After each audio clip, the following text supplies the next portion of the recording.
Man, hello. Talk about putting pressure on somebody, man. Phenomenal singer right now. Dave, actually, let me tell you about Dave. Dave is a great guitar player, and he was a singer. And when he came to Woodstock and he started playing with us, I said, that's the guitar player I've been waiting for. And then he left. But actually, I felt a little guilty because he has the gift, you know, he can sing, and he's a good performer, too, to want to kind of take him in to follow what we were doing. But, yeah, so when he came out to Woodstock, it blessed us, you know. So you guys are going to have to sing with me. This opening song is one, because songs are very important to the movement, and the songs have been important, I mean, just for eons and eons. And how many of you have seen this documentary about the Italian Americans? That's coming up. Watch for that on PBS. It's great. It's a great documentary. So many people have gone through so much in this country, and struggles, you know, different struggles people have had for gaining their rights. And there's one that was real interesting I saw that's coming out on PBS. I didn't know I was going to get into this. It's called The Washerwomen of Atlanta. Anybody? Ah, okay. In the 1800s, they pulled a strike. You know, they were always doing people's laundry and personal laundry, and they had a strike, and they succeeded in getting raises from the people there. I guess those guys needed their shirts ironed and stuff. Yeah. So we have struggles that we're dealing with today. Some of these same songs in South Central, we were working with the homeless, we would use them, and we would add verses to them like everybody else did. But you guys help me sing so we can get loose here, okay? We shall overcome, yes. We shall overcome. We shall overcome till someday. Oh, here in my heart, I do believe we shall overcome someday. We're not afraid. Here we go.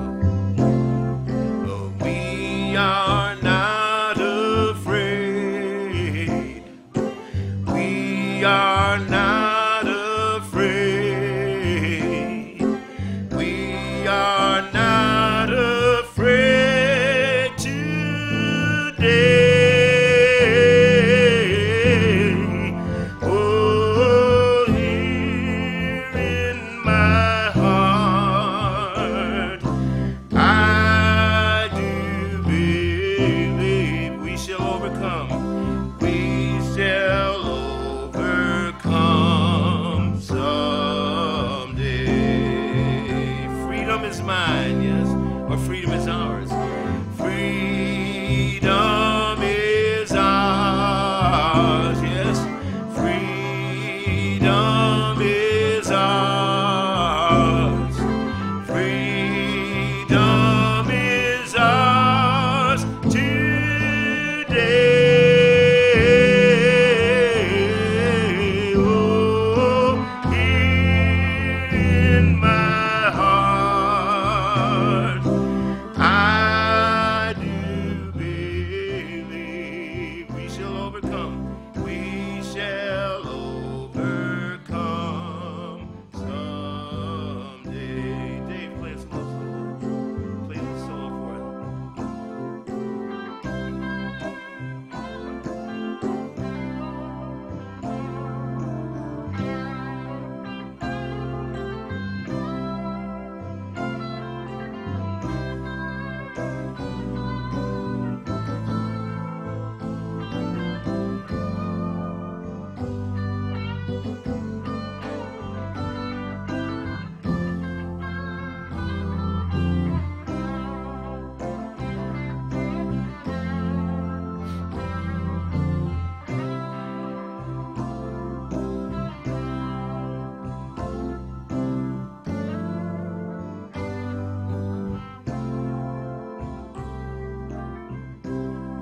salvation is mine. Salvation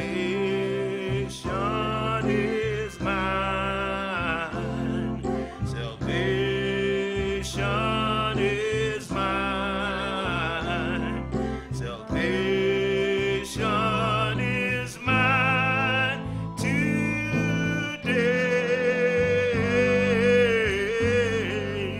Oh, here in my heart. Oh, I do believe we will overcome. We will overcome someday.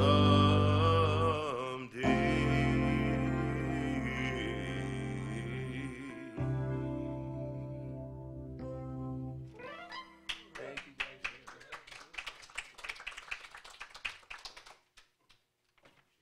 You know, we used to add different lyrics like Jesus overcame, and you know, I have been redeemed, and a lot of those songs, like No More Auction Block, we would sing No More Crack Cocaine, you know, and I guess most of you probably know that that song actually originally was a labor song, a labor protest song, yeah.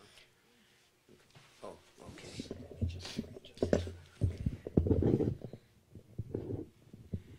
Okay. Whoa.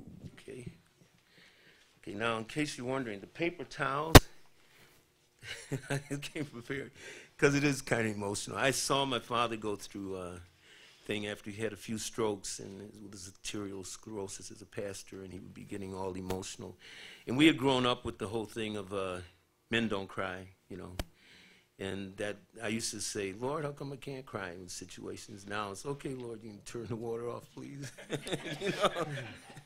But I don't think it's just emotion. I think maybe it's a short circuit from too many years of rock and roll, you know.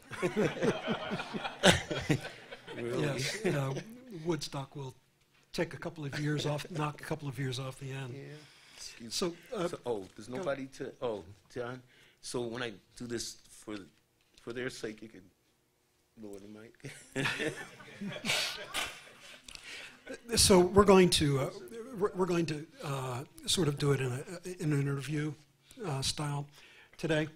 Mm-hmm. We did it yesterday at a church, and we found out that the story, Jerry's story, is too deep, too complex to try to squeeze it all in. So we've sort of imagined a 3-act play for you today. The first act will be Jerry at Morris College in South Carolina. Jerry was raised in the Bronx. His dad was a Baptist preacher. Jerry was a football playing teenager, a doo-wop on the corner singing teenager. He was also involved with gang activity in his area, so he had a pretty wide set of interests as a teenager, but wound up going to school in South Carolina at a black college called Morris College in Sumter, South Carolina, and it was really there that Jerry's activism got started. So I'm going to, Jerry, could you sort of pick it up from there? Okay, yeah. Also, I just want to reference the whole gang thing in those days wasn't quite as heavy as it is now. The guys did have guns and stuff, but seems like most of the killing done by gangs was actually done in Harlem and Brooklyn and places like that, which amounts to black on black.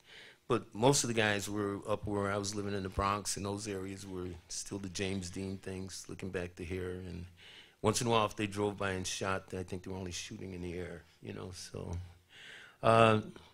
I went south. There were some circumstances that happened. I thought I was in love, so I wasn't going to go to college, and I was working in this mannequin factory, and this friend of mine, Damocles Lopez, says, Nora loves me, and I said, no, she loves me, and we both talked to her, and he listened, and I listened, and she said about the same thing to us, so I said, Dad, I do want to go to school, and I had chances, because of football, it was either Michigan or Syracuse, and so the idea was I was going to go south for a year, and then I would go to probably one of those schools playing ball. And at the time, when deciding what school I would go to, I remember Mom saying to him, Ivor, he's not going to Morehouse. He's not going to ruin my family's reputation. You know? So my father, being a pastor, he knew about Morris College because the church had helped Morris. My mother also trained Dr. King's Seniors Choir. And my father was involved in a number of things. This is kind of a side trail, but as a pastor, he had written on and started teaching on church polity. So many pastors would do their service, they would have strokes, they would die or something, their family would be left destitute, or, you know, so he not only for the National Baptist Ministers Association, he taught pastors on how to prepare sermons, but on church polity and things like that. And he was also the assistant to, at that time, it was Dr. Sandy Ray, who was the president of the National Baptist Association. The reason I'm giving you this background, because it's kind of important. He also had made inroads to the American Baptist, which was the white Baptist crowd, so where they were helping National Baptists and things with insurance and just different things like that. And in New York, he had done a lot to create talk between, I guess that would be the best way, between Protestants, Jews, you know, Catholics, and associations. So he had an influence. And during that period of time, the clergy in general did not back Dr. King or what he was doing. Anyways, I show up in Sumter, South Carolina. I'm kind of halfway excited because the civil rights movement's going on. And this is not Sumter, S-U-M-P-T-E-R, not Fort Sumter, but this is Sumter, S-U-M-T-E-R, South Carolina. A number of the students that had come there came from Friendship College in Rock Hill, which was a 2-year school. But they became famous because when the sit-ins first began, they refused not only to pay the bail, right, but they refused to pay the fines, so they were put on the chain gang. And as a result of that, people were able to organize around that, the community, and protest and picket about getting them out of jail. So these were the students that were now at Morris College when I went there. And when I got there, basically they said I could not actually take part actively in the sit-ins and anything like that because I was from the North, and people would say that the outsiders were causing all the trouble and stirring the people up. So I was able, they said you could work, you know, with making flyers or, you know, things behind the scenes. But what began to happen in Sumter was every time there was about to be a sit-in, the police knew. So the stores were blocked off. You couldn't get in libraries or anything. And we just figured that it was because either people that lived in the town who worked on the campus or students that were from there, that's how the police were finding out what was going to happen. So one night, myself, Herman Harris, Eugene, and Popeye, I got to find his name. He was the quarterback in the football team. We stayed in town that night. Popeye and I had Cressage, which was, for those of you who don't know, is there Cressage anymore in the South? Kresge's, yeah. No, I don't think so. It was like a Woolworths, but every place used to have counters, right? So that was our assignment. So Popeye went to the front door. There were police there. They confronted him. So I went in the back, and I ordered my soda, and I looked to the lady made the soda, and I looked to the left, and I saw the police coming, so I jumped on the stool. And she was an older woman, wire-rimmed glasses, you know, gray hair. I got gray hair now, too, right? And she was in shock, actually. She just kept saying over and over again, you can't sit there, you can't sit there.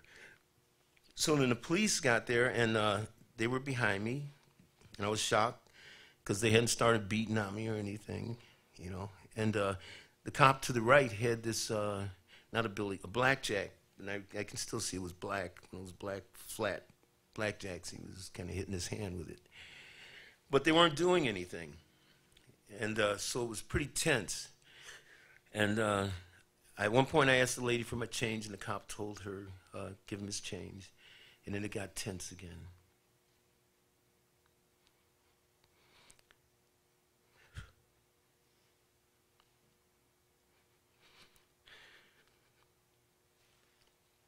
just like that.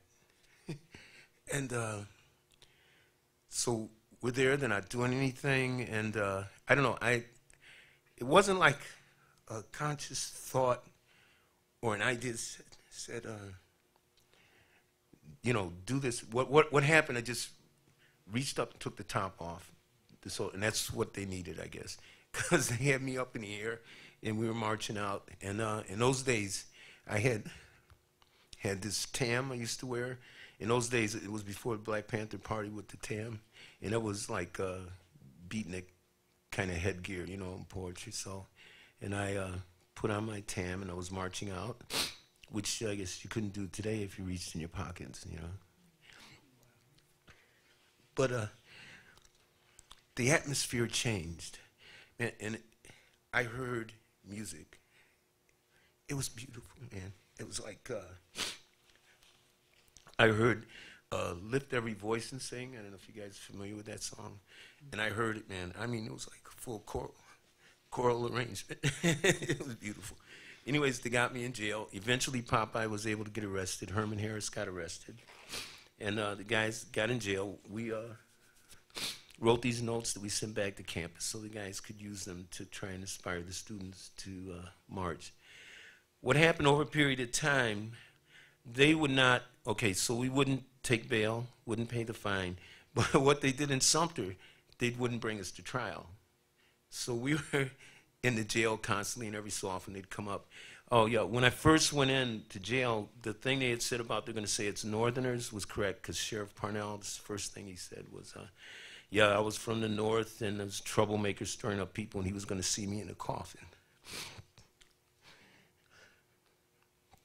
So, meanwhile, while we were in jail, the timing on this thing was weird. In Africa, the Mau Maus had killed 2 nuns. And even though you had a lot of anti-Catholic sentiment in the South, we could hear the guards out there saying, well, actually the policemen saying, well, they, you know, talking about what had happened in Africa and saying, well, they had us. And while we were in there, one night, heard what sounded to me like a Klan rally.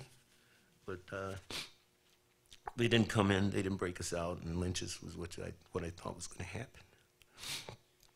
So eventually the students were still trying to demonstrate. The police would always stop them. And then one day we're sitting there, and you hear footsteps, and the guy says it's starting to march, the students, like at the campus. So you hear footsteps running out, the police go out to stop the march, you hear the sirens and stuff. And it's quiet for a while, and then all of a sudden, you hear this guy run back in, and he said they're sitting in at Lawson's, and Lawson had this drugstore, and he was like the Bull Connor type guy with, you know, axe handle swing kind of guy. And too long? No. Okay. So what happened was a group of different students, more than when we went, had stayed in town, and they began to try to sit in at the different places. So now Sheriff Parnell was in, and he was getting calls like, we got a bunch at the library, what's she doing? He's yelling, lock them up. We got a bunch at the bus station, lock them up. We got to lock them up. The niggers will never take Sumter. So this was a war for him. But what happened was then all of a sudden, I heard singing in the streets, and this was not vision, this was real. The students had gotten off campus somehow. And so they were singing, and I remember real clear, we shall overcome. It was mind-blowing, man. And the place where we were being held was very small. So they were stuffing people in and, you know, shoving people in. And they couldn't hold us because the whole campus ended up in there, you know, basketball team, football team. And like we used to joke and say, Professor Hayes' chemistry class, you know, his chemistry majors, you know. So so they had to move us to the county jail, and that place rocked, man. It was, because you had the choir was in there, and the guards were there, and they loved it. The inmate custodians, because they were running notes between the guys and the girls, you know, and Phyllis Gates, who was the girlfriend of the star of the basketball team, you know, started sending me notes. It was pretty cool. Everybody warned me, said, Red's coming back, man, forget it, you know, but which was true. I went and got drunk. But anyways, what happened, my mother had convinced my father to come down. At the time, uh, what happened, nobody had expected that to happen. So it was like, what are we going to do? You know, we can't bail all these kids out. We don't have the money for it. The NAACP got involved. We had NAACP, our student group, plus CORE, and different people. So anyways, Dad came down, and like I said, the ministers basically had not been supportive of King or the whole nonviolent thing. Because kind of the thing was in those days was if you turn the other cheek, it was like, well, Bible doesn't say what to do after you turn the other cheek, you know, if they take advantage of it. So, and that was the joke always. But anyways, he came down and he said what happened was the spirit of the students so moved him that he changed his mind. And that's important because I have a picture of him with Dr. King at Abyssinian Baptist Church in Harlem, which is one of the first, you know, black churches there. And in the picture is Wyatt T. Walker and all these different pastors, some priests and rabbis that he had gotten together to support Dr. King. So what happened next in terms of me personally, I was home, I believe it was for Christmas vacation, and we were at the dinner table, and we knew that the Freedom Rides were coming. That was the next thing that was happening. And I brought it up at the dinner table, and Mom said, Ivor, talk to that boy, you know, you've done enough, you're not going. So what they did was they got a commitment out of me, a promise that I would not go on the rides, that I would only support. And so went back to school, and what happened was by the time the rides got to us, if you've seen the film or read the book, you'll know that I think it was Hank, or Henry, people call Henry, and Peck. The idea was, as a rider, if you got arrested at any of the places, you were not to bail out. You were to stay in jail. Because we were testing, the interstate travel laws, that there cannot be segregation with interstate travel. And that had been done as a result of a woman named Irene Morgan in the 40s, in 1946. And she had fought it, and she won her case. But the problem was, her case was there couldn't be segregation on vehicles doing interstate travel. But what happened that year before was Bruce, I think Bruce Boynton or Mr. Boynton, Ben Boynton, had won a case which included now the rest stops or any place that had to do with interstate travel, restrooms, restaurants, etc. So that's why the rides were coming. I want to throw this at you. In the one of the things that was always happening, people had always had challenged that, you know, of moving to the back of the bus or in the trains. And what the pattern was people would be arrested, they would bail out, they would never go back for their bail. But Irene Morgan was the person who went back to get her bail. In the 1800s, Ida B. Burton, I don't know how many people are familiar with her. She was a suffragette, but she and her husband started NAACP. She had a problem on a train. She was arrested. She went back. She actually won her court case, but they retried it, of course, and then they fined her the extra money and lost. But that was in the 1800s.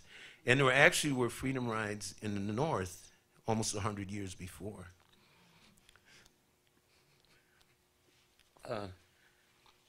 I'm sorry, guys. I just got to do this stuff. I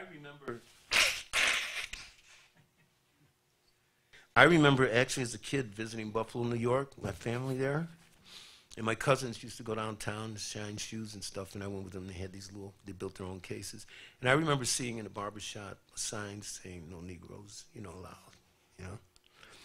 So anyways, Hank and Peck had kind of disappeared, and at the time, I think John Lewis had gone back to school to finish his exams. And so by the time they got to Sumter, some of the people were missing.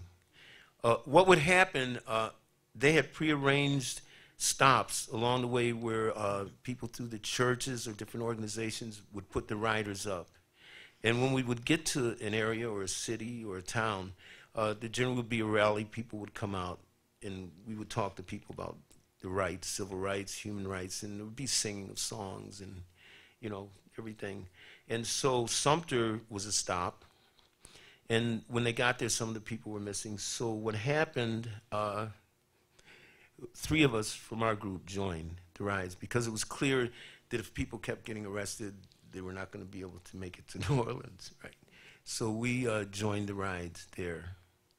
And there were some really beautiful times. A guy named James McDonald did the singing when we were at different places, and songs like We Shall Not Be Moved and Everything Maybe We'll Do Later. We got to Atlanta, and Dr. King was there. He met us, and I avoided him, you know. Later I said it should. When I joined the rides, I told them, and they all knew, we all knew I was lying, but I told them, I said, well, you know, really keep my name out of it because, you know, my parents like sharecroppers or something, you know, and there might be repercussions if they, you know. So, and everybody knew it wasn't true, but, you know, it was like, okay, you know, so.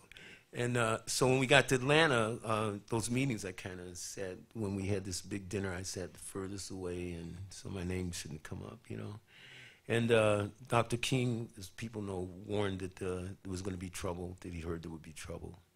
When we were leaving, the Greyhound bus left first, and I guess I've been trying to look at the timeline because people have questioned some of the things that I remembered as experience, and that there was a timeline more than an hour before we left.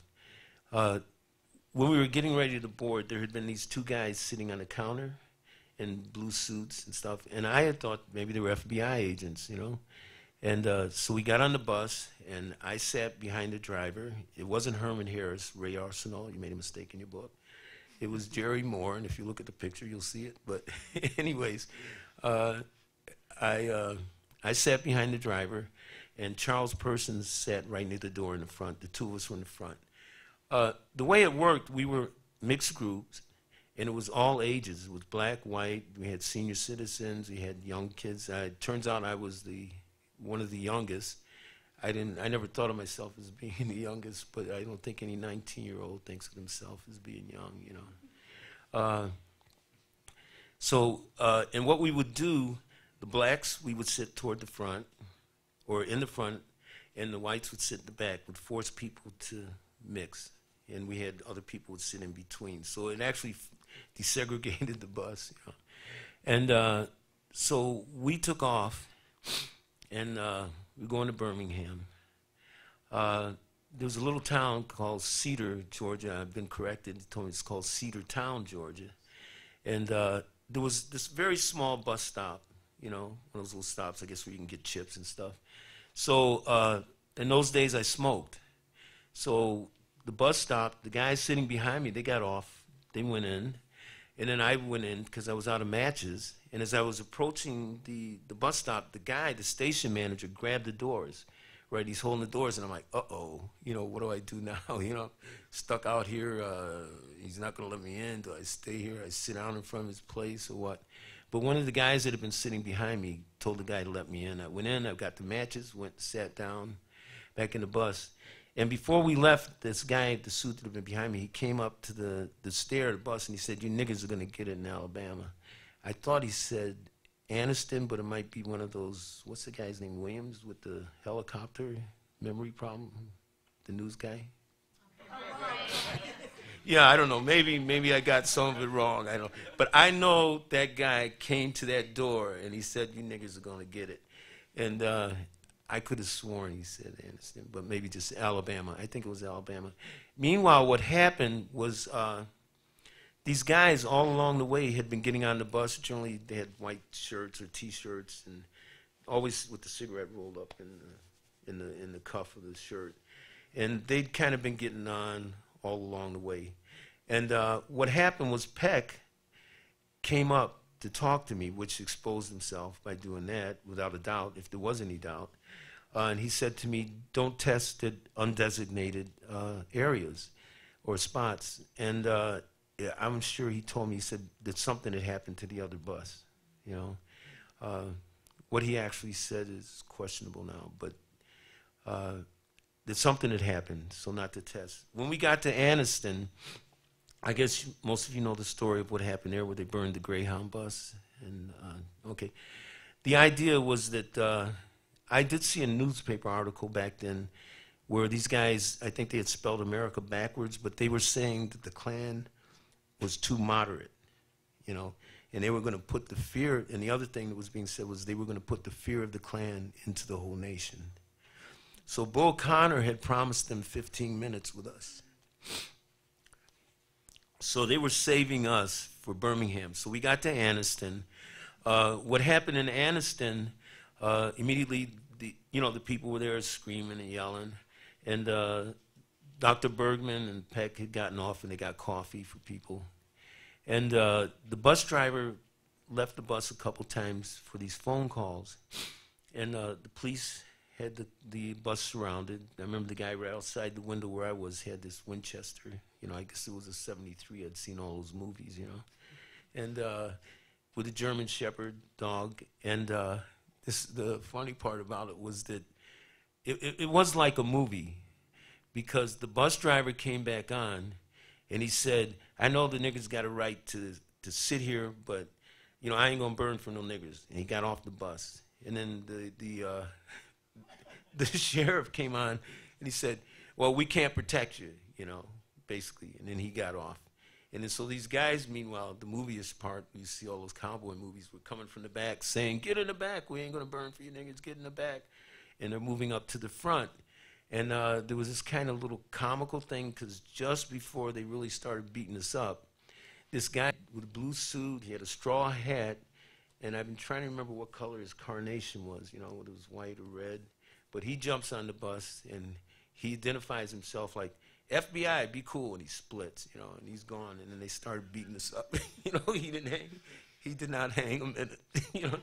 And it was like, you know, and so anyways, they started beating on Charles first, because he was right at the door, and then they came after me.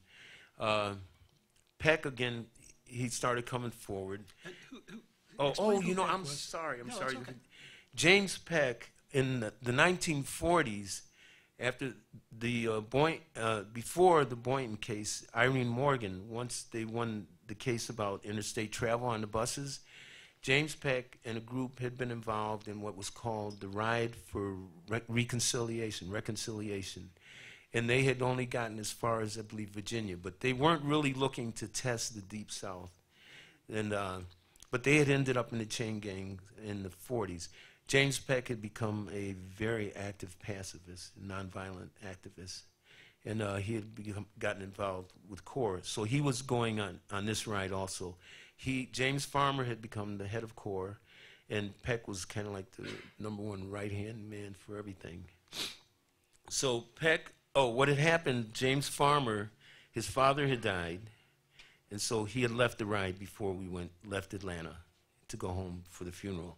And so James now was in charge, basically, of the ride. So he came forward like, I was rereading his book before I came, and it seems like a lot of times in those situations he would say, "What's going on?" But this one guy, I remember, used the chairs to elevate himself, and he kicked James in the chest, both feet. He went back, and then they were on me. And the next thing that would happen, Dr. Bergman was in the aisle, and I'm sure that I was on top of Bergman, and I was being kicked in the back of the head and the back of the spine. And I had an experience there that for a long time I wouldn't tell people, because I didn't want to distract from the rides, but it was what people speak of as an out-of-body experience, where I was like, it was my first out-of-body experience. It was kind of like floating on the top of the bus, and I could see everything that was going on. You know, it was like it was the roof of the bus and being beaten. What happened, so then they reseated everybody in the bus. And so now they took over the bus. The driver comes on, and they're driving, because we had been saved for Birmingham, was the thing. And Bull Connor had promised them 15 minutes with us before he would either arrest, or he said, whatever was left, he would arrest. And so they took over the bus, and this one guy was standing in the middle, who was kind of basically the leader, and he had this pistol, in his belt, you know, and this other tall guy, like, was next to him. I had a Jet magazine, and I had been writing about freedom and the struggle for freedom and America being a place for freedom and being willing to die for freedom. And we had been arguing on the way there who was going to get the test in Mississippi, you know, so Mississippi was the big one. And this guy picked up my stuff and what I was writing, had been writing, and he read it, and then he gave it to the guy with the gun. And he read it, and the guy, he pointed me out, so I was sure the bus was going to pull over, and that was the end of me, but it didn't. They were saving us for Birmingham. When we got to Birmingham, and we pulled into the bus station, all along the way, these guys were, you know, I mean, they're cursing, they're threatening, and they're saying they're a bunch of commies and pinkos and troublemakers, you know. These are the guys that are riding the with Klan. you, that are on the bus with you? Yeah, the Klan guys that took over the bus. Okay. So, yeah, they're, you know, just, you know, commies, pinkos, troublemakers coming down here. We're going to teach you your lesson, you know, blah, blah, blah. We got to Birmingham, so these guys are still going off, and they get off the bus. And as we pulled into the bus station, you could see these guys running, you know, and they lead pipes and sticks and whatever stuff, and they were running into the terminal. It was like a fairway, I guess you'd say, but it kind of had a slant going down into the main part of the terminal. And so they were running into that area, and they kind of set up a gauntlet, you know. But Peck and Charles Persons, that Birmingham was their test spot. So I remember Peck always says he looked at Persons, he was concerned. He didn't want to get Persons into this whole thing that might be deadly or cause death. And he said, Charles just looked at him and said, let's go. And excuse me.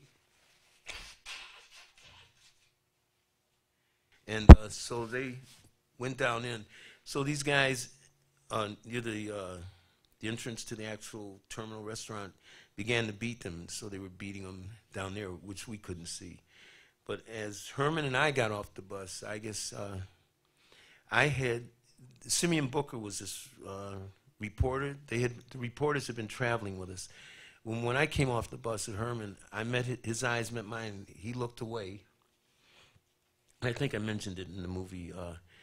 That was the first time I actually felt kind of something. It was a physical reaction. It was like my guts jumped. And but it wasn't, if it was fear, it wasn't like a conscious fear. Because I spoke with this woman the other day after we talked, who had been involved with sit-ins. She said, yeah, we didn't have time for fear.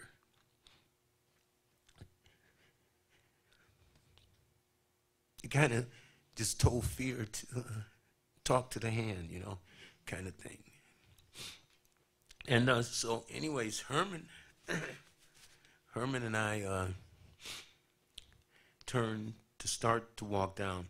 Oh, there was a guy, because now these guys were there, they had their like gauntlets set up.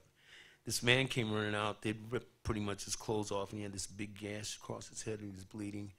And I believe he was probably the husband of this woman who was on the bus, who was just a regular passenger. And so we turned to start down there. And it was funny, when we were on the Oprah Winfrey show, remind me, because I want to tell you guys about that.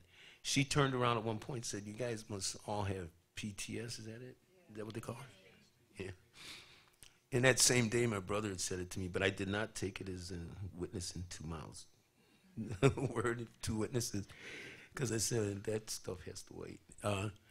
But anyways, I started walking down, and there was this one guy, and I could see, it was like he spotted me, you know, and he was standing, and I swear there had to be a little ledge there, because these guys were kind of elevated, and he had a pipe. And so we started in, and it was this flash of light, you know. Ray Arsenal, when I told him about it, he kind of poo-pooed it, you know, for his book about this light. But what happened, oh yeah, this segues. What happened when we went to Chicago for there was this flash of light. The guy turned, and they turned on the photographer. So I always thought it was a flash bulb, you know, because as you know, they beat the photographer, and then they actually also beat a news reporter who was reporting out of a radio announcer who was in his car. When we were in Chicago for the Oprah Winfrey show, they put us up in a hotel, and they had breakfast in the morning. And we ate breakfast. I went to the bathroom. I came out of the bathroom, and everybody was gone, right? So this one DA, was AD, assistant director, said, "What are you doing here?" You know, because they had a checklist. So we don't know how you could be here. But she took me to the studio. We couldn't get in because of their security, and I was late. So she fought with the people on the guest side, and they finally let me in there. What happened there was really cool. My cousin lives in Chicago. He's a director, does plays and stuff, and he had told me to wear this orange shirt. I started to wear it today, but it would have matched the paintings here, these beautiful paintings. But anyways, I got to do this orange shirt. And that was a big deal for me because growing up, you know, I never wore red or those kind of colors because Grandma said, you don't wear red, not just because of the anger, but because that's how they got us on the slave ships. And a few weeks ago, I just finally said, I was telling somebody that, and I said, nah, maybe it wouldn't work. But then Sunday at church, this woman did a thing about quilting and the history, like during slavery, the quilting they did with the messages in quilts. And one was that they were with the red cloth because it said that they would actually hang it in the trees and it would attract attention. They were able to grab people. So I don't know. You never know. But anyways, so what happened, they let us in, the guests in. My group was seated right at the front, but I had lost my seat. There was one seat left in the whole place, and that was right behind where Oprah was going to sit. And if you saw the show, you'd see my orange shirt kind of matched her red dress, you know. But here's the thing that was beautiful about it was that seat was next to Charles Person.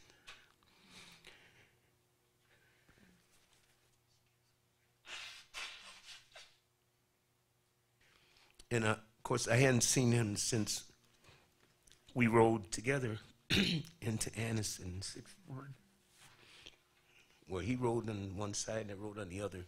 But I got a chance to talk to him about the whole thing, and I mean, you know, and he brought up the light. Because now he and Peck were down this runway near the doors. He was being beaten. He said there was a flash of light, and and everything went still. He said, and then pandemonium broke out. All these guys started running. You heard the sirens and stuff. Well, that was kind of the same experience that I'd had. So I finally had a witness, Ray Arsenal. I got to check your book. But the thing was, what went down between us was, okay, wait a minute. You were down inside, and I'm standing outside. And would we really see a flash bulb from a photographer? You know, what was that like? You know, and so different people say there were all kinds of experiences that people had, because it was amazing that no one died. You know, if you've seen the film, you see Jim Zwiggits talks about seeing a guy with a pitchfork, you know, and the type of beatings people had. But God had his hands on that.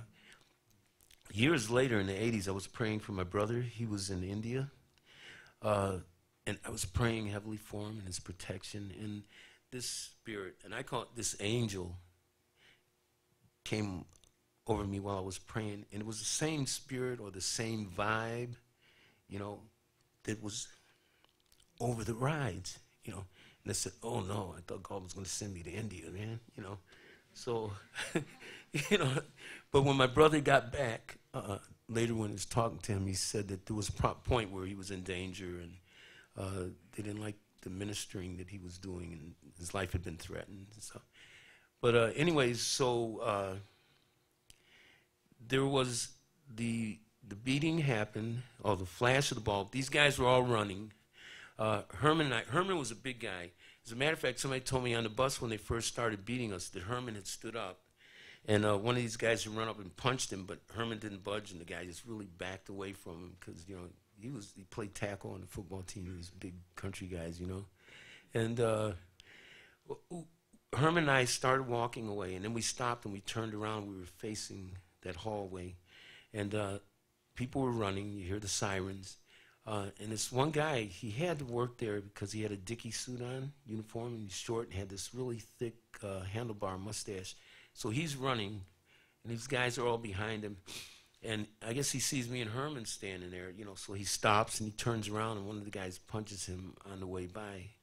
And I remember the look on his face when he turned around. It was this shock, you know. It was like, and he had this little blood. Yeah, I don't know. Maybe I hallucinated this guy.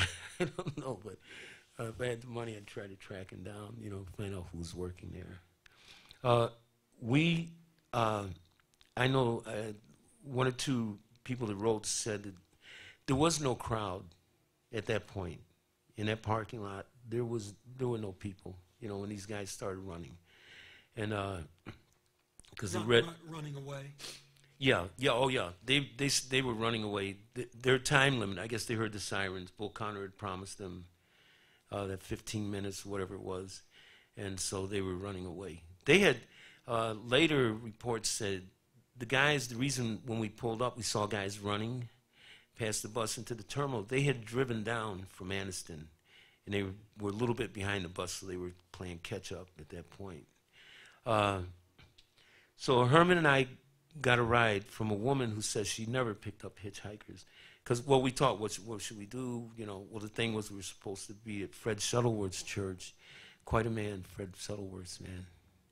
And his church had been bombed. His life had been threatened, but he was the man, you know. God's man there. So they had a rally that night. James Peck had gotten, it was 50-some stitches from the beating. I remember Howard K. Smith came down. I guess I don't really remember anything that was said at that point. I know we had this great rally at Shuttleworth's church, but you know I don't remember what songs were sung. You know, but I remember it was alive. It was very alive. So what happened the next day? You guys still? Anybody? Do you need to stand up a minute, or we cool? Okay. All right, I got to get us to New Orleans and out, right? Yep. So Got about 5 minutes. I got 5 minutes? Oh, you're kidding, really? Oh. We got stuck in the... Okay, so at Kingston, at Birmingham, when it was time to leave, the bus drivers refused to take us.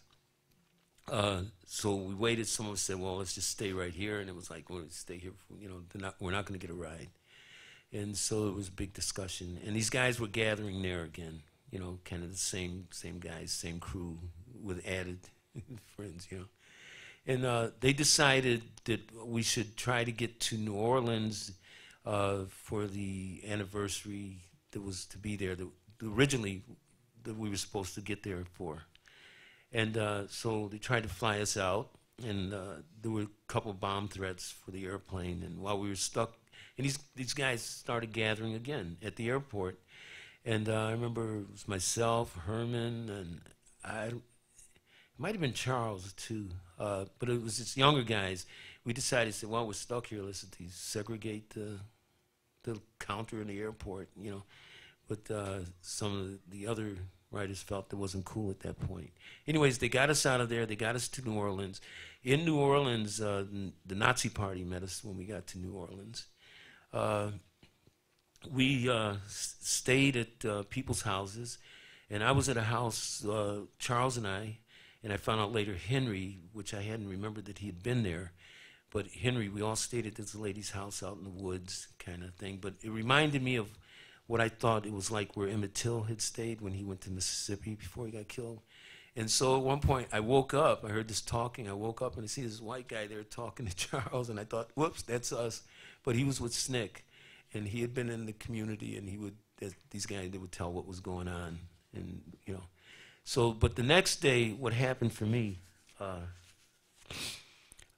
was a call. We were at this, it was like a YMCA, so there was a payphone right near the doors.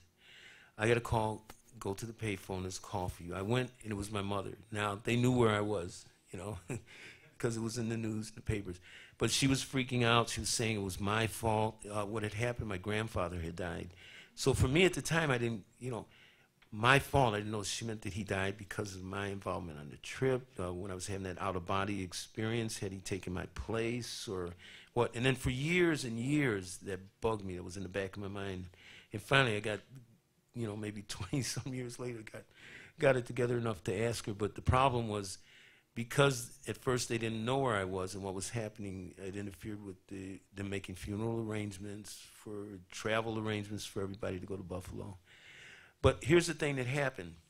I hung that phone up, and within 2 minutes, the FBI had me.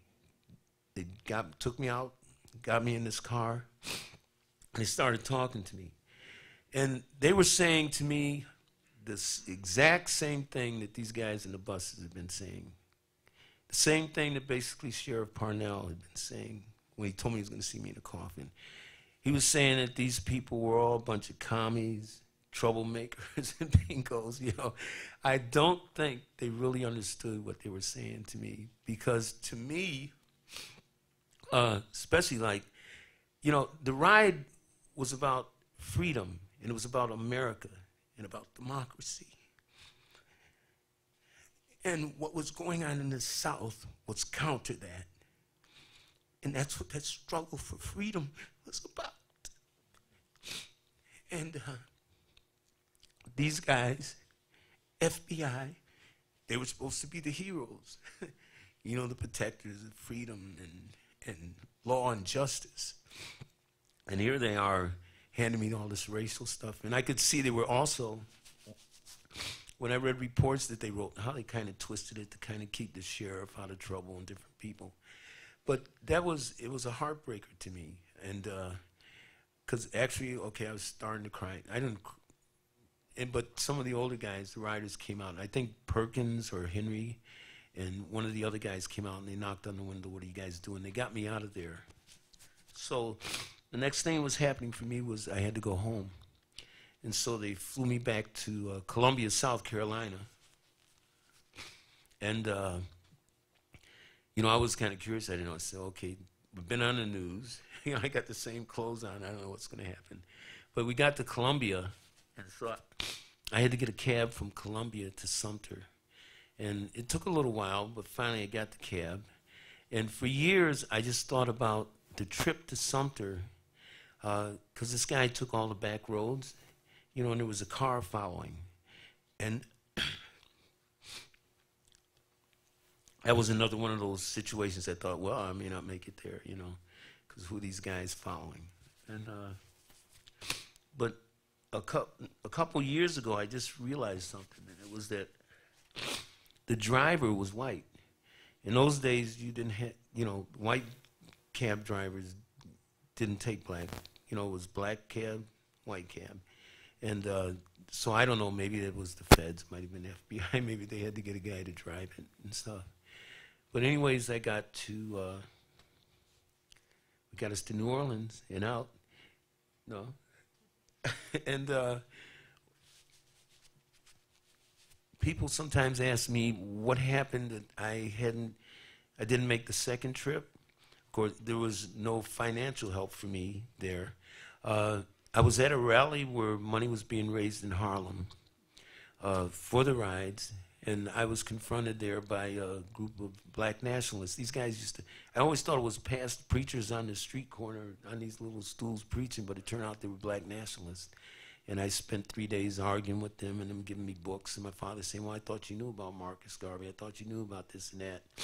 And but what really happened that set it off was Herman Harris, the writer. Herman had stayed on campus in between working because it's part of his scholarship, and he'd been kidnapped off campus and had K's and swastikas cut in. And so now Peck and... In his back. In his back, yeah, I'm sorry. Yeah, it was cut in his back and arms. So Peck and Farmer and Mr. McCain, who was this field worker for Corps that we loved. The guy was really grassroots guy, and he was the one that kind of always pulled in young people. They were there trying to raise money, and they were at a radio station. And, excuse me again. Okay.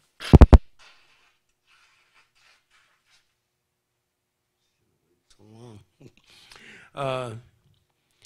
So I went up to tell them about Herman. And when I got there, I found out they already knew. And they said that Sheriff Parnell had told them that Herman did it to himself or some friend had done it to him, you know.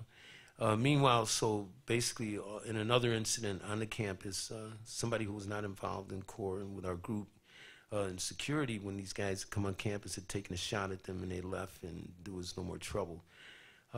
So basically when we got back, we started more focusing on self-help kind of things. And, all right, thanks. Self-help kind of approach. We did do still for Dr. King's Southern Christian Leadership. They would have us come down to work with the kids. That's where I met Andrew Young, for teaching how to do voter registration, things like that. And later, when I graduated, I went north. The idea was I thought, well, I'll go make a record and make all this money and take it back down and help people. Actually, one of the first songs I wrote playing a guitar. I mean, I started in junior high school. I had to put that out, writing. But when I was in college, one summer I bought a guitar. And there was a poem called The Ballad of Birmingham about the bombing of the church. And I want to share something with you about that. And the first time I was going to sing it, I remember we were going to do a voter registration rally, and the kids were there. We were actually at a school, an elementary school, public school. And the pastor whose church, somehow he arranged it. Like, I don't think you could pull that off nowadays, but it was in this school. And just before I was going to sing that song for the first time, they stopped me, and President Kennedy had been assassinated, which really broke the place up.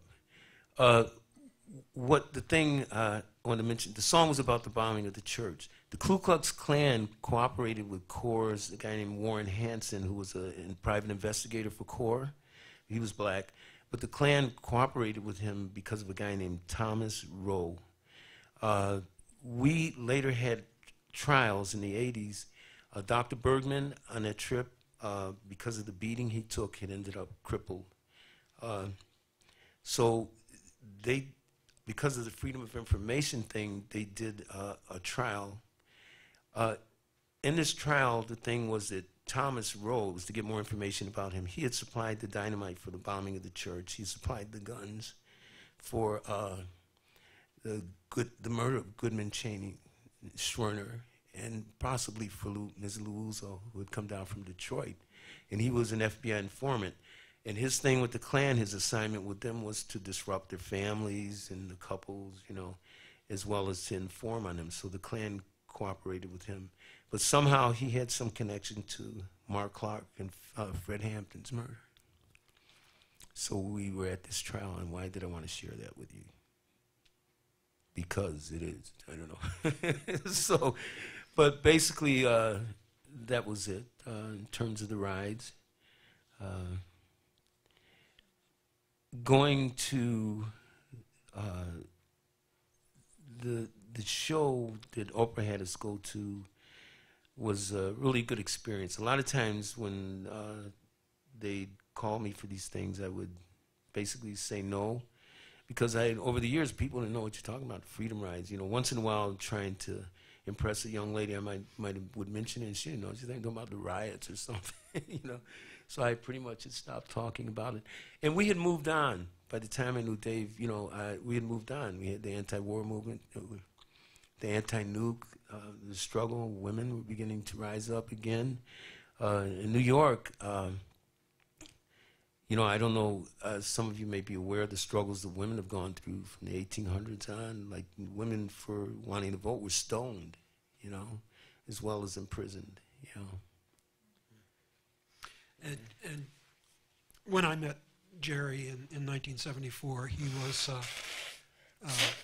was a consciousness raiser among us all. He had deep passions that were not just theoretical, but that he put himself out for. And Jerry did lots and lots of free music making, not only in the Woodstock area, but all over up there. And of course, I went on some of those things with him, but he was a model to us all about believing in things and bringing our gifts and talents and our creative predispositions and passions to the service of these ideas and these causes.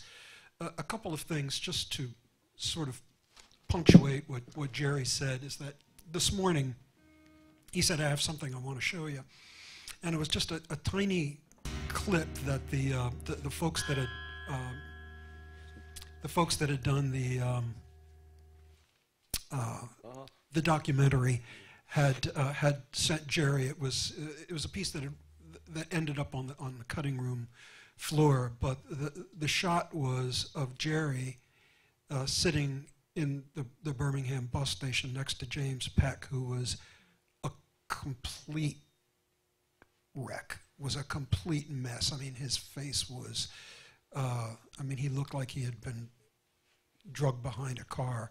And Jerry's sitting next to him, and it's just sort of a moment of, they both look like they're in shock.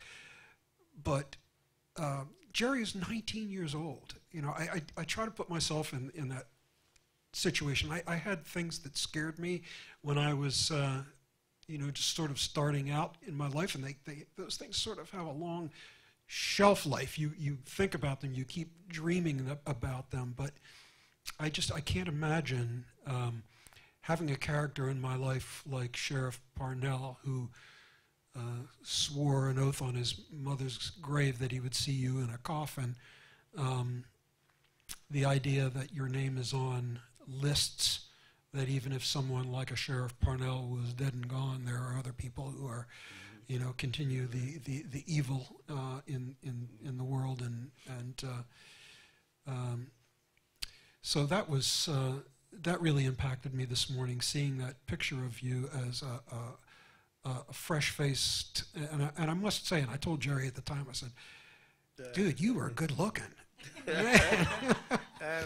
He was a handsome guy when he was 9. I mean, he still is, but he was a good-looking kid. But he looked as innocent as you could look, just sort of sitting there, having witnessed what he witnessed.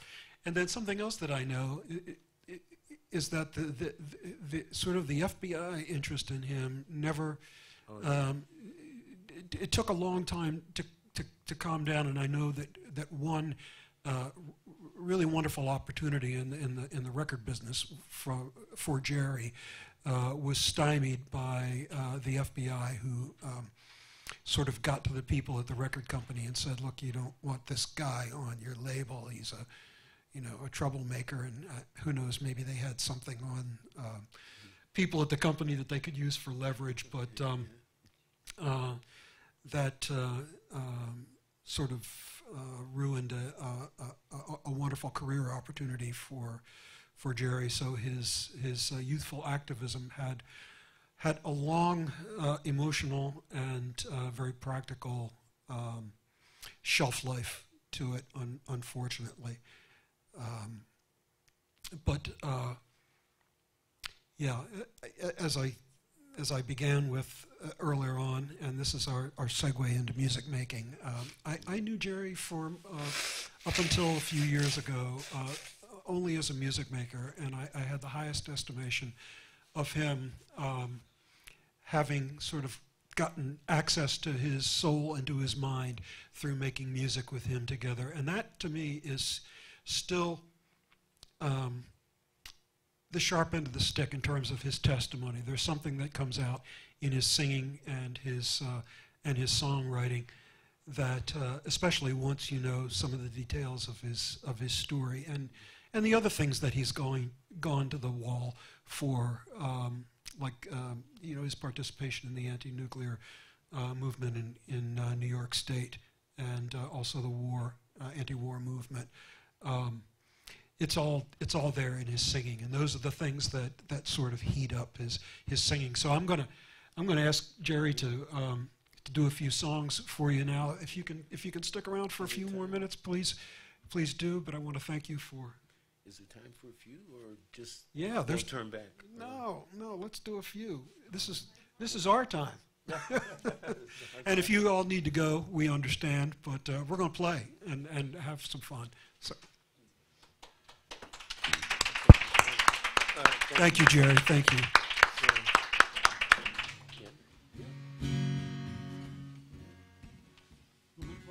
Oh, yeah. I want you got John, what happened?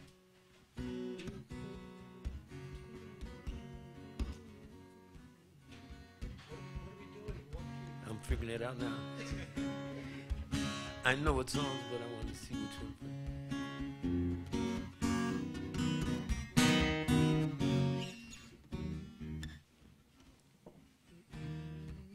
In E, this one in E. Oh, this was a song that's kind of popular one. Actually, it's based on a song that. Oh wait, I'm sorry. This is E flat. I'm sorry, E flat. I used to wonder why these people always playing E flat and A flat. You know, in the church, that's what they say. Must be so the women can sing along. And all the guys sound bad in those keys. So, guys, when you're in church singing, that isn't about. It's not that we don't have. The keys aren't the best for us. Ain't gonna. No, wrong one. No. If you miss me from the back of the bus, you can't find me nowhere. Come on up to the front of the bus. I'll be riding right there. I'll be riding up there. I'll be riding right there. Come on up to the front of the bus. I'll be riding up there. Now if you miss me from the cotton field, you can't find me nowhere. Hey, come on over to the courthouse. I'll be voting over there. Said I'll be voting over there, yes. I'll be voting over there. Come on over to the courthouse. I'll be voting over there. Go ahead, Dave.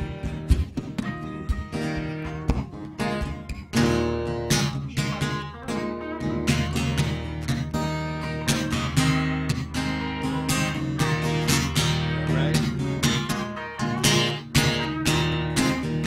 Oh, if you miss me from the picket line and you can't find me nowhere, yeah, come on over to the jailhouse. I'll be rooming over there, yes, I'll be rooming over there. I'll be rooming right there. Hey, come on over to the jailhouse. I'll be rooming right there. Go ahead.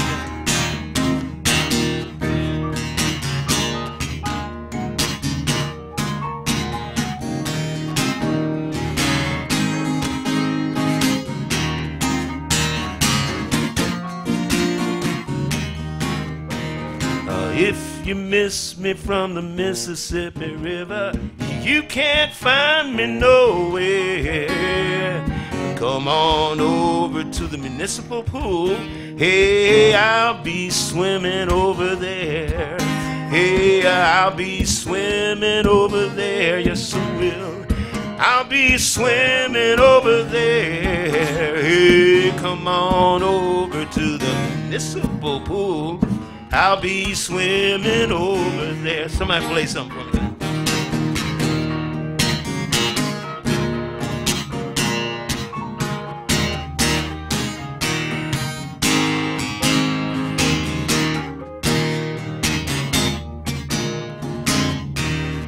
Y'all sing with me. Now, if you miss me from the picket line, you can't find me nowhere. Whoops.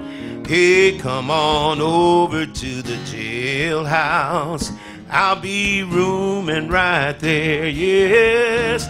I'll be rooming over there, yes I will. I'll be rooming over there.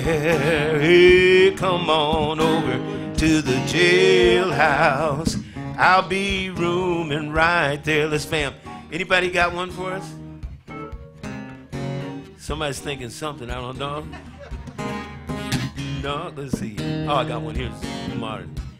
Whoa, if you miss me from the crack house, you can't find me nowhere. Oh, come on over to the church. You see, I'll be shouting over there, singing, shouting. I said, I'll be shouting over there. Freedom, I'll be shouting over there. Hey, come on over to the church house. I'll be shouting over there.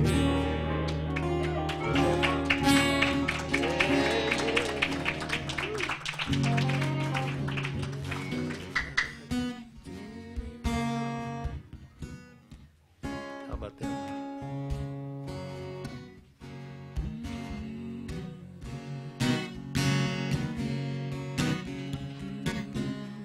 Okay.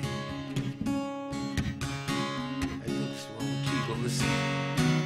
Ain't gonna let nobody turn me round, turn me round, turn me round. Ain't gonna let nobody turn me round. We got to keep on walking, keep on talking, marching up to freedom's land. Ain't gonna let nobody turn me round. Oh, turn me round, turn me round. Ain't gonna let nobody turn me round. We got to keep on walking, keep on talking, marching up to freedom's land. Segregation, ain't gonna let segregation turn me round. No, turn me round, turn me round. Ain't gonna let segregation turn me round. We got to keep on walking, keep on talking, marching up to freedom's land. Play.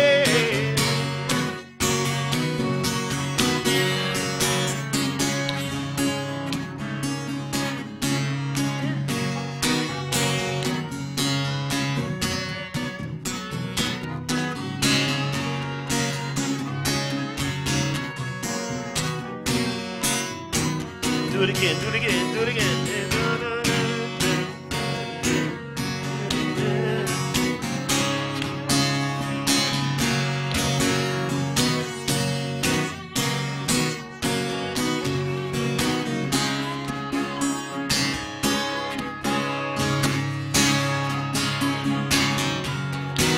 Yeah, yeah.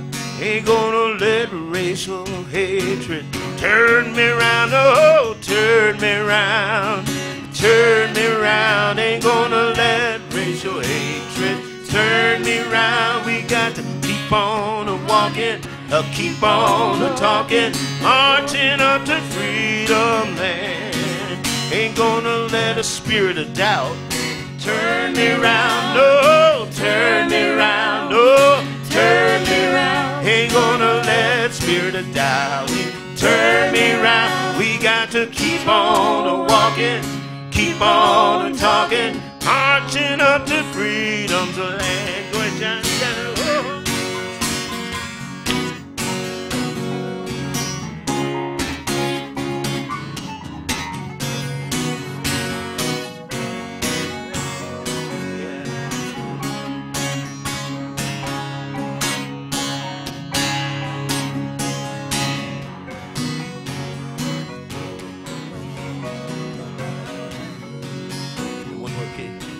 Ain't gonna let nobody turn me round. Oh, turn me round. Oh, turn me round. Ain't gonna let nobody turn me round. We got to keep on walking, keep on talking, marching up to freedom's land.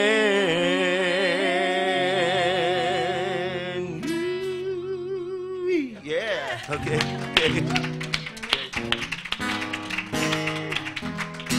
Okay. Won't turn back. And seems to be the theme. So.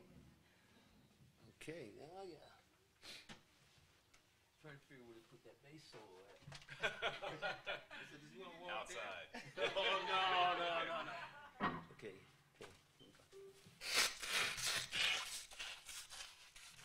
My goodness. When this thing first used to start hitting me, my brother at his church, everybody started calling, this is Jeremiah, the weeping prophet, you know. I got God, you know, not only derides, God has really blessed my life a lot, you know, through all the kind of different things that happened. Like, he mentioned like the whole gang thing. God would kind of always interfere. I remember one night, the thing that really kicked me in was it was called Elder Avenue. We used to go up there and we'd be singing. And on Elder Avenue, it was a pretty mixed neighborhood. You know, it was Italian, Irish, Jewish, you know, Polish. A lot of the blocks there were predominantly one or the other, Italian, whatever. But for us as kids, it didn't matter. The mothers were kind of all the same, whether Italian or the Jewish moms. They took us under the wings and stuff. But on Elder Avenue, there was this gang, and it was called the Black Rebels. And these were all older guys, and there was nobody black in the gang. So me being up there with the younger guys singing, a couple times they tried to draft me, you know. But one neighborhood in the projects was called the Dutchman, and they were all black. There was nobody white, you know. So you know, it was like all that stuff jumping off. But anyways, God, so we'd go up there and we'd sing and hang out, and a lot of times, Mom, you know, after dinner, got to wash the dishes before you go, and so I think one night, I guess I didn't do the pans or something, but nope, back in there, you got to finish it. And then I had the wrong attitude about doing, you know, whatever it was she meant. So that kept me in there longer. But what had happened that night, I think the guys from Crescent Point, which was basically Irish, so you had, they drove through. But this was like the James Dean days, you know, like all the guys. And it wasn't, I did mention this before, right? I think they were just shooting in the air and stuff. But when I got up there, I found out what had happened, and I might as well finish that. But God was always doing, I missed those, a lot of things, just because some way God would interfere, you know, would just, but what happened at school the next day, I confronted those guys. So it's not true, because the older guys from the point, they would hang out, this was junior high. But you got these 20-year-old guys, and they were hanging out in the corner and wait till the girls come out of school. And the confrontation with the guys in Elder Avenue was over one of the girls in my grade, which means we might have been 8th grade at that point, you know. And I confronted those guys, but it's not true that movies don't influence young people. Because what I did when I confronted those guys, I quoted some stuff right out of Blackboard Jungle, you know. But this guy, Jewish brother, Ox, he was watching, and he was a war counselor for one of the black gangs. And it was a citywide gang, so there were different divisions. So anyways, he liked it. He thought I had a lot of heart, and it was the movies. But so we ended up with our own division. But we missed a lot of things. You know, we would get there too late. And that was just the grace of God so many times, you know. Or I'd get home late at night, talk about paranoid. And Mom would tell me what I'd been doing. You know, and like, whoa, and people found me. But what it was people from the church. Even when I was down in the village years later, one morning I'm easing in the morning, and this guy was one of the trustees from the church. Was when one of the buildings from Lower East Side, he was the manager. So I began to really say, everywhere I go, you know. And when I was younger, Mom used to say to me, you can't do what other people do because God's got his hands on you. And she also told me, she said, plus, you can't lie to me because I can tell when you're lying because your eyes blink. So I would talk. She said, boy, you're lying to me. Trying to hold my eyes open to keep them from blinking, you know. So.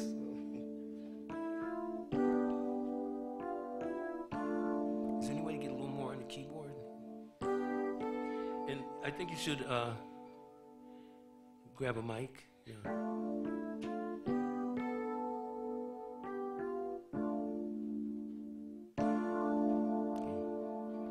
It's a struggle for survival, and we daily meet the foe.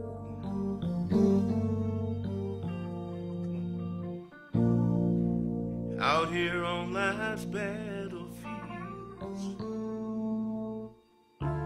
sometimes I feel alone.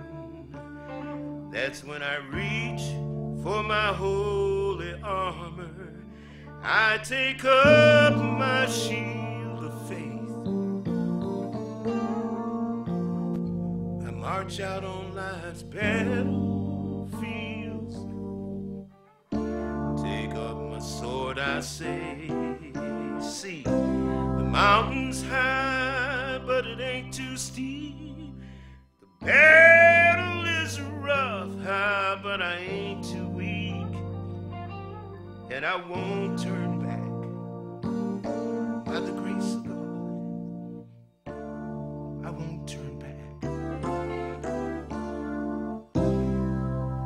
The road is hot, but it ain't too long. The enemy's near, but he ain't very strong. And I won't turn back. Lord, I won't turn back. I said I won't turn back. No, I won't turn back. By the grace of my God, won't turn back now. Yes, singing I won't turn back. No, I won't turn back. By the grace of my God, I won't turn back now.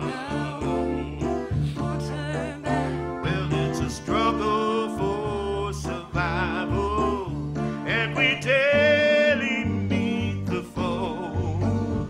Hey, out here on life's battlefields, sometimes you feel alone. That's when I reach for my holy armor.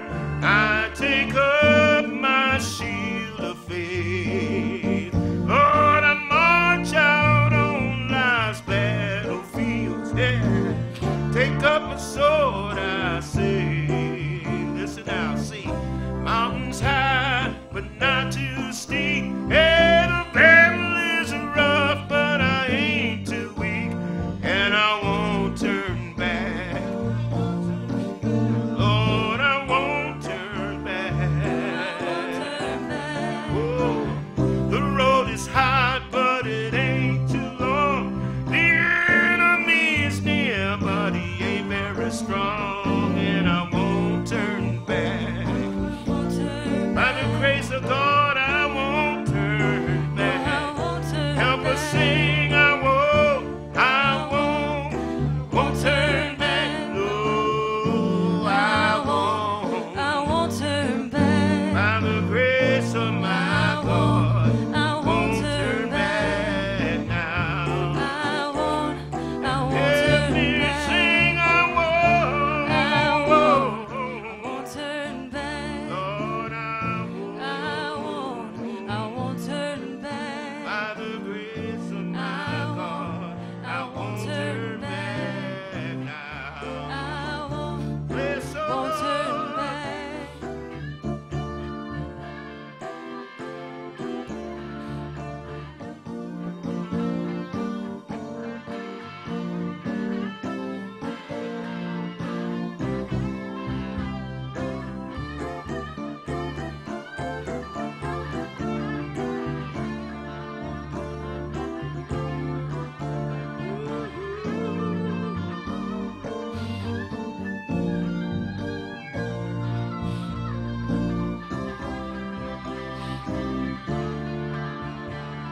Dave Perkins, go and play. Dave, play on.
won't turn back. Lord, I won't turn back. by the grace of God, I won't turn back now. I won't Let me turn sing, back. I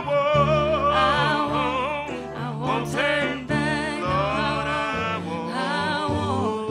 won't turn back. by the grace of my God, I won't turn back. turn back now. I won't turn You know, there's a lot of struggles we all have, but you got to kind of try to make that commitment to yourself. I don't know what you're going through, but you know, you kind of sometimes just got to declare and make a confession that you won't turn back, that you won't give in. You know, you move on in the struggle. So I like to tell old hate, whoa, hate, I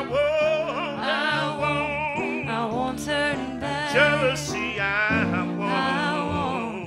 won't turn back. spirit of lust, I won't turn turn back. I won't turn Tell me back. I won't turn can't back. have me anymore. I won't turn back. Whoa, sexism and racism, I won't turn back no more. Tell that spirit of low self-esteem, I won't turn got my back. eyes on the prize. I won't turn back by the grace of my God. I won't turn back now, never going back, never going back, never going back. You can't have me. I've been redeemed, I'm never going back. Thank you, Lord. Thank you. Oh, thank you.